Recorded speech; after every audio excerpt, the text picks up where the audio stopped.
हरे कृष्णा। राधे राधे दोस्तों, निर्जला एकादशी का व्रत इस बार 6 जून 2025 दिन शुक्रवार को रखा जाएगा।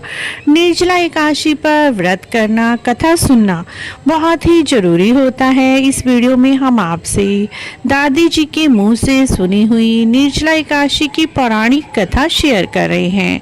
कथा इस प्रकार से है। एक समय की बात है, एक गांव में एक जाट रहता था। जाट की जाटनी अपने मायके गई हुई थी। जाट एक दिन अपनी जाटनी को लेने के लिए तैयार हो गया। वह अपने ससुराल जाने के लिए तैयार हो गया। उसने बहुत ही बढ़िया सुंदर साफ सुथरे कपड़े पहने। जेठ का महीना था, गर्मी बहुत अधिक थी। जाट अपनी जाटनी को लेने के लिए उसके मायके चला। रास्ते में चलते चलते एक नदी आई। नदी में एक गाय माता पानी पीने के लिए उतरी, लेकिन नदी में दलदल बहुत थी और वह दलदल में फंसने लगी।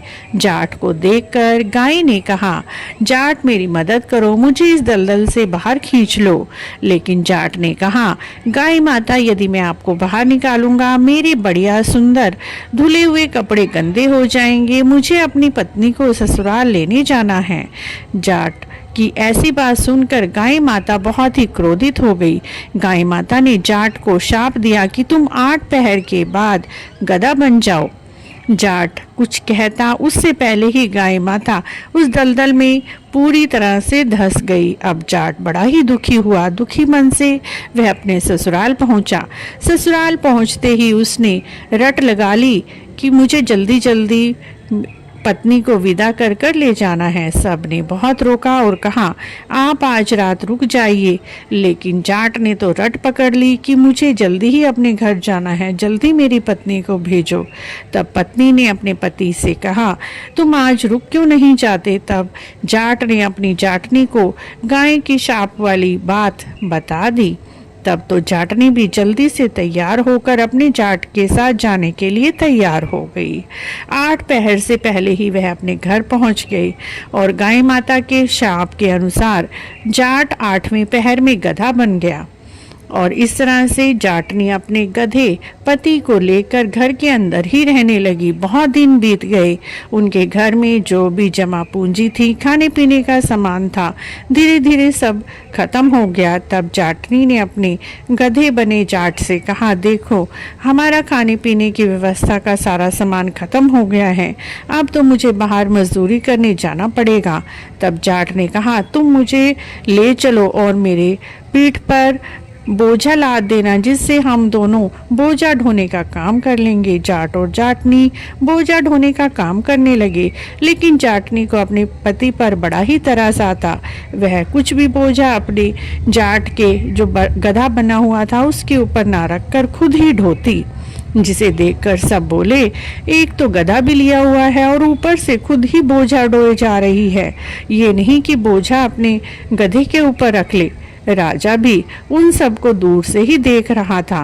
तब राजा ने उस जाटनी को पास में बुलाकर पूछा, जब तुम्हारे पास गधा है तो तब ईंटें सिर पर क्यों ढो रही हो। तब जाटनी ने गाय के शाप वाली सारी बात राजा को बता दी। तब राजा ने ब्राह्मणों को बुलाकर इसका उपाय पूछा। तब ब्राह्मणों ने कहा, राजा जी, यदि कोई भी आपके नगर में 101 ग्यारस का व्रत का फल इस गधे को अर्पण करे तो यह गधा दोबारा से मनुष्य योनि में आ सकता है।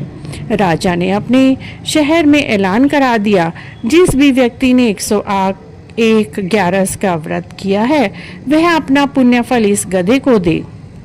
लेकिन नगर में किसी ने 10 एकादशी की हुई थी, किसी ने 11, लेकिन किसी की भी 101 ग्यारस नहीं थी। तब नगर से एक बुढ़िया आई। बुढ़िया ने कहा, राजा जी, मैंने 101 ग्यारस का व्रत किया है, लेकिन मैं 100 ग्यारस का फल तो इस गधे को दे दूंगी, लेकिन एक निर्जला एकादशी का फल मैं अपने लिए रखूंगी, वह मैं इसे नहीं दूंगी। तब राजा जी ने संकल्प कराकर उस बुढ़िया के द्वारा गधे को 100 एकादशी का फल दिया। 100 एकादशी के फल से वह गधा दोबारा से मनुष्य बन गया, लेकिन एक एकादशी की कमी के कारण उसके शरीर में गधे की पूंछ लगी रह गई। तो फ्रेंड्स, निर्जला एकादशी के व्रत करने का इतना अधिक महत्व है कि एक एकादशी के फल से 101 ग्यारस का फल मिलता है, जो बुढ़िया ने निर्जला एकादशी का फल गधे को नहीं दिया। फ्रेंड्स, निर्जला एकादशी की है व्रत कथा। यदि आपको भी अच्छी लगी है तो आप हमारे चैनल को जरूर सब्सक्राइब करें, लाइक करें, वीडियो को शेयर भी करें। कमेंट बॉक्स में जय विष्णु भगवान अवश्य लिखें। जय विष्णु भगवान।